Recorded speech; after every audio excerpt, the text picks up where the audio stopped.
This is a bag of rice. But let's imagine that these rice particles really are the trillions and billions and millions of viruses and bacteria that is all over the world.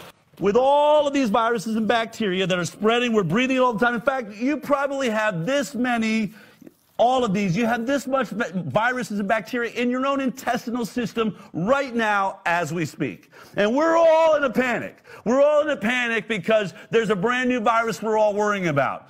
This one right here, the coronavirus. Can we see that? Can you see that? We're like, oh my God! The coronavirus is going to get us. Now, forget about all the billions and trillions of other viruses and bacteria that are out there. Many of them can kill you, multiple strains of every single one. This is the one we're concerned about this week. And so Chuck Schumer and the World Health Organization are going to just funnel millions and billions of dollars into trying to deal with the coronavirus.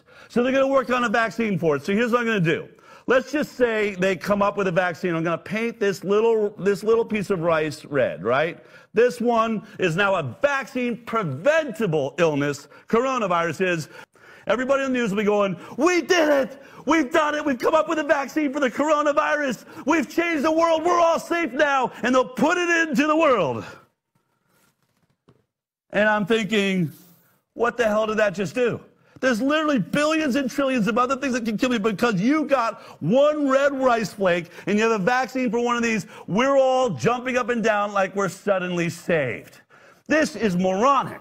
Do you realize that your medical establishment thinks that there will be a day when they will have a vaccine for every single one of these bacteria and viruses? That's their plan.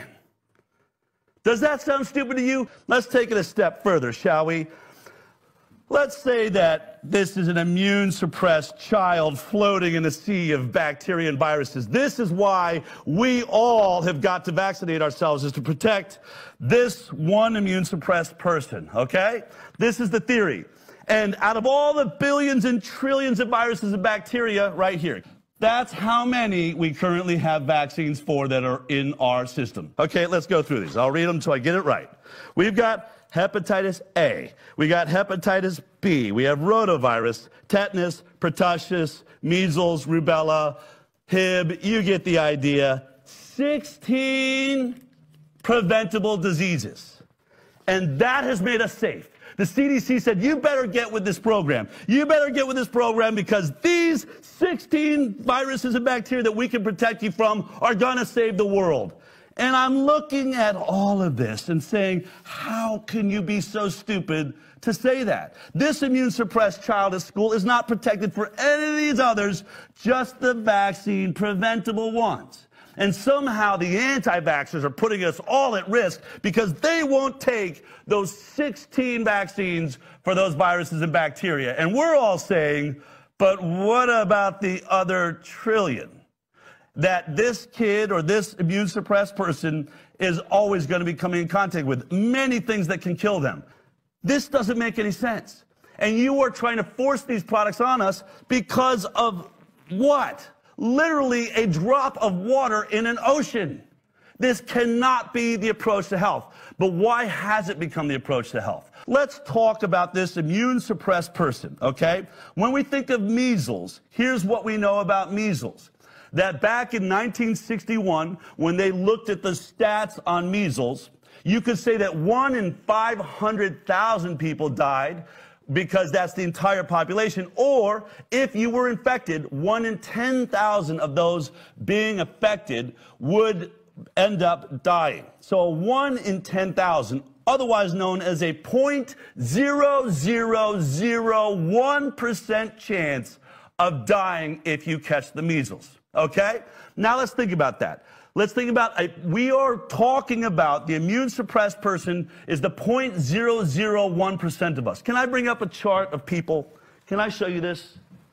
Bring this up here. Can we see this over here? Where am I looking? Right there? Right there. Okay. Imagine all these people represent 10,000 people.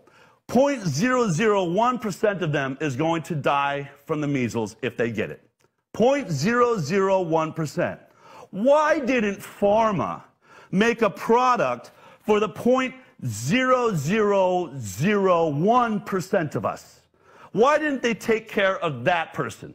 Because the 99.999% of us do just fine with the measles, end up having lifelong immunity, which creates herd immunity. Why didn't they just take care of the 0.001%?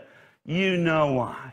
Because this wouldn't make as much money as this.